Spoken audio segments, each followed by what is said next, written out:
పులివెందుల శాసనసభ్యులు వైఎస్ జగన్మోహన్ రెడ్డి ఈరోజు press conference పెట్టారు. ఎంతసేపు ఓన్లీ 2.5 hours. ఆయన బాధంతా అంటే అధికారం కోల్పోయింది, ఆదాయం పోయింది అనే విషయం వెళ్ళగక్కాడు. ఒక్కటి నిజం, తమరు మాట్లాడిన భాషలో పాయింట్లలో ఒక్కటి నిజం చెప్పారవా? ఎన్ని అబద్ధాలు చెప్తావు, ఎంతసేపు చెప్తావు? నేను స్ట్రైట్గా ఒకటి అడుగుతున్న జగన్మోహన్ రెడ్డిని.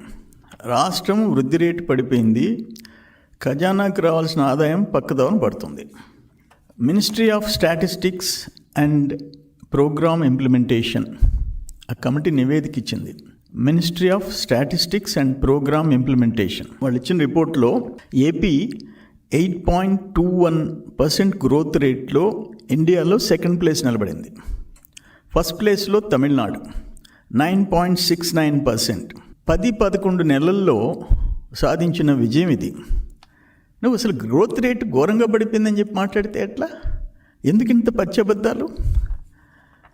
మాకు అర్థం కావటం లేదు. జగన్మోహన్ రెడ్డి ఒక ముఖ్యమంత్రిగా పనిచేసినోడు ఇంత స్థాయి దిగజారి మాట్లాడటం అవసరమా అంట?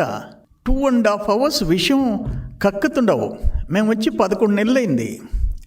5 నెలలు నీ విధ్వంస పాలన, రాష్ట్రాన్ని వ్యవస్థలని సర్వనాశనం చేసినోడివి నువ్వు. వాటన్నిటినీ కవర్ చేసుకొని ట్రాక్లో పెట్టిన ప్రభుత్వం కూటమి ప్రభుత్వం, చంద్రబాబు నాయుడు గారి అనుభవం. దానికి ఇంత పచ్చి అబద్ధం చెప్తే ఎట్లా?